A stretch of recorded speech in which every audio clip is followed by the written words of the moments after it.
It is good to be in the House of Labor.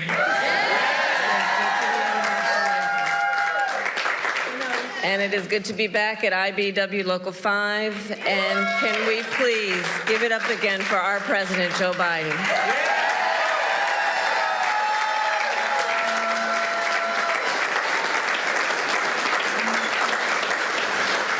Now, I don't have to tell the brothers and sisters of labor that you really get to know somebody when you're in the middle of a fight. That's right. When times are hard, when the forces are mighty, when people don't believe something can get done and they have 1,000 excuses for why it can't get done.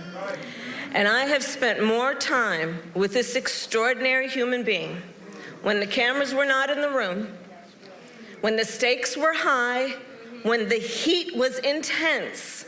And Joe Biden has always stood with the workers of America and labor unions of America. Always. Always. I've been with him when he'll bring folks into the Oval Office. And you know how Joe can get sometimes. He doesn't spare words. It's good that sometimes the cameras are not in the room when he has those conversations.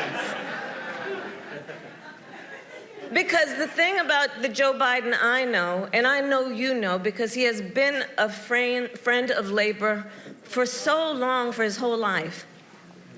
Joe Biden can be quite impatient. And that's a good thing for that kind of leader. Quite impatient. And I say to all of the friends here, the press that's in the room, history will show what we here know. Joe Biden has been one of the most transformative presidents in the United States that we have ever witnessed.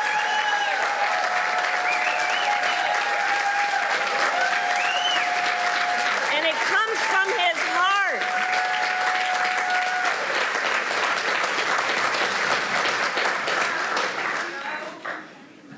And you know, Joe and I talk a lot about the fact that we are so proud to be the most pro-union administration in America's history. Yeah.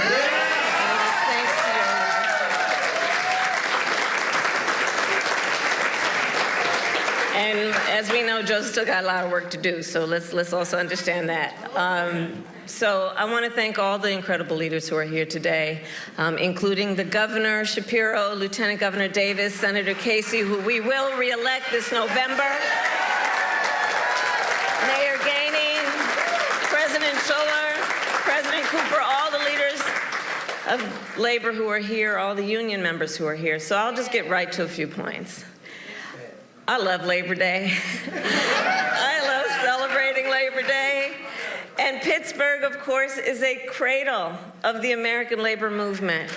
It is the birthplace of the AFL, headquarters of the steelworkers, home to Firefighters Local 1, and of course, the historic IBEW Local 5.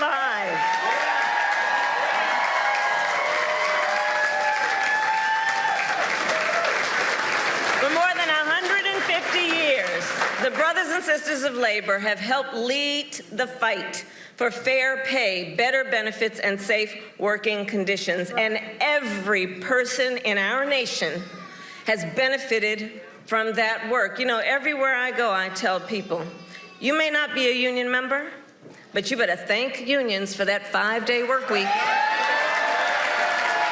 Thank unions for sick leave. Thank unions for paid family leave. Thank unions for your vacation time. Because when union wages go up, everybody's wages go up. When union workplaces are safer, all workplaces are safer. When unions are strong, America is strong.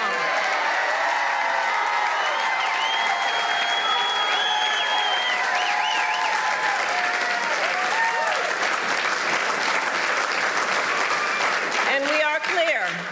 Not only has Pittsburgh shaped the history of America's labor movement, today you are also shaping its future.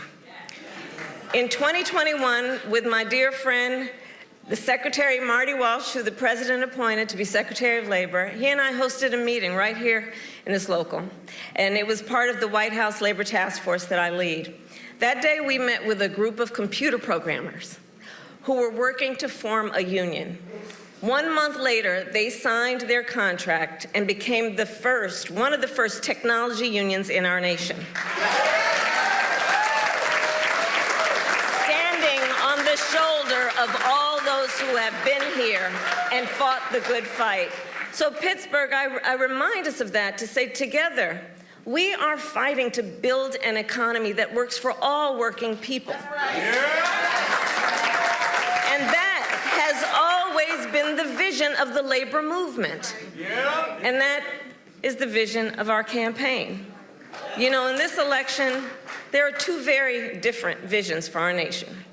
Sure are. One, ours, focused on the future. The other, focused on the past. We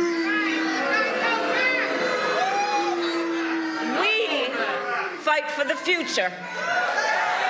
We fight for a future of dignity, respect, and opportunity for all people.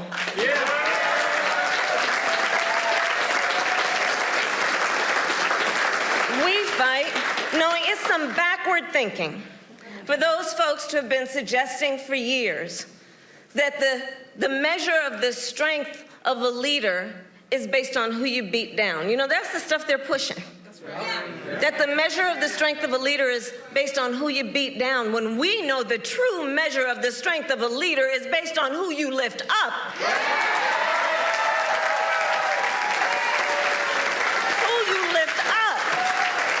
Do you fight for workers? Do you fight for families? Do you fight for those who must be seen and heard and deserve the dignity that comes with hard work? That's what we fight for. And when you know what you stand for, you know what to fight for.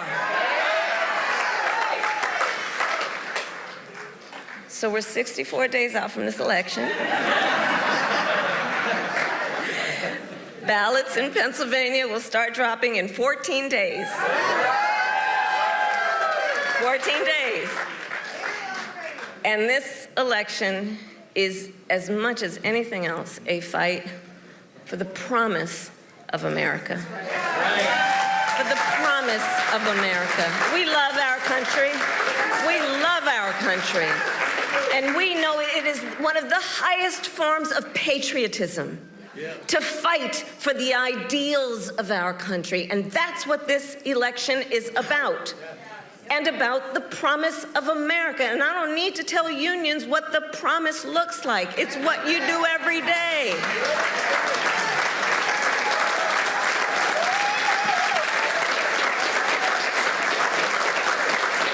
But as we fight to move forward, Donald Trump is trying to pull us backward.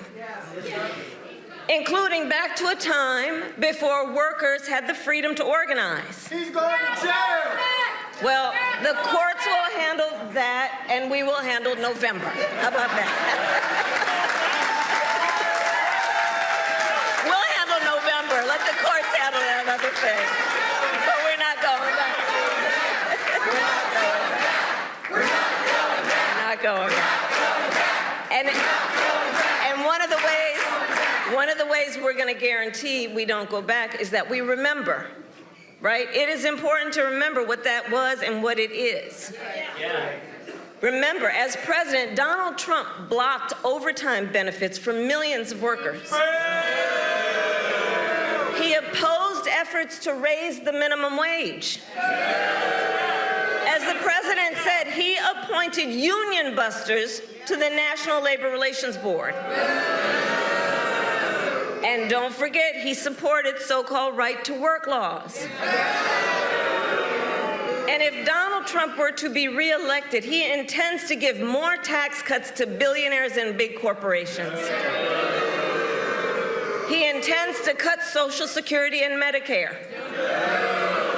He wants to impose what in effect would be a national sales tax, I call it the Trump national sales tax, on everyday products and basic necessities that would cost a typical American family, the economists have said this, almost $4,000 a year.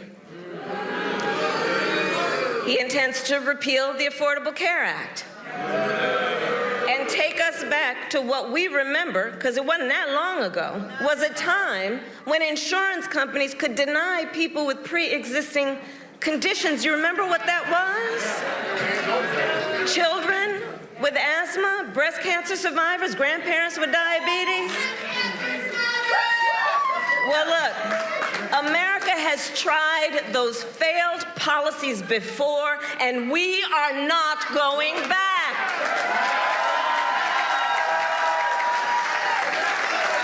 We are not going back. Not going back.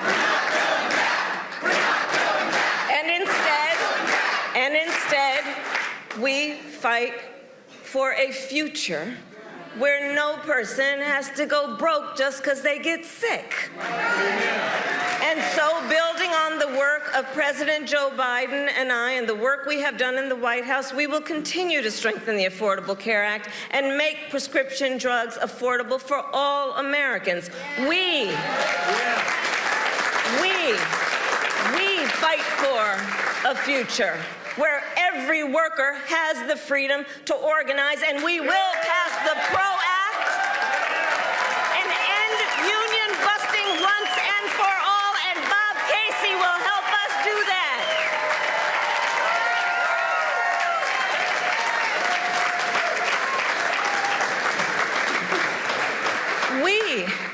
We see and know and fight for a future where every person has the opportunity not just to get by, but to get ahead. And so we will continue to build what I call an opportunity economy, so that every American has an opportunity to buy a home or start a business or build intergenerational wealth and have a future that matches their dreams and ambitions and aspirations. Because, of course, that's the nature of who we are as Americans. We have dreams. We can see what is possible unburdened by what has been. We have aspirations. We have ambitions. And a system that is a good system is one that supports that and allows people the opportunity to go where they can see and imagine themselves to be. That's what I'm talking about when I talk about an opportunity economy. We fight for a future where every senior can retire with dignity. And so we will continue to defend Social Security and Medicare and pensions, and pensions, and pensions.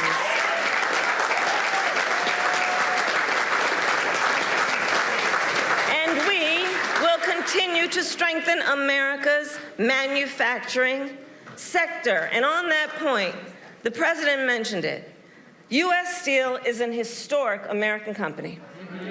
And it is vital for our nation to maintain strong American steel companies. And I couldn't agree more with President Biden. U.S. Steel should remain American-owned and American-operated.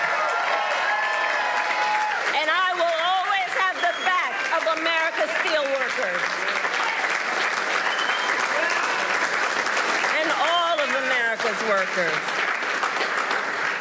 So, friends, 64 days until the most election of our lives, and probably one of the most important in the life of our nation, truly.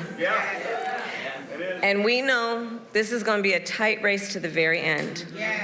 It's going to be a tight race to the very end. So let's not pay too much attention to those polls. Because as unions and labor knows best, we know what it's like to be the underdog. And we are the underdog in this race. And we have some hard work then ahead of us. But here's the beauty of us in this room. We like hard work. Hard work is good work. Hard work is joyful work. And so in this fight, The strength, the determination, and the hard work of the leaders in this room to knock on doors, to get folks to the polls, and bluntly put, because the people in here do it, to help us win Pennsylvania. That's right. So today I ask, are you ready to make your voices heard?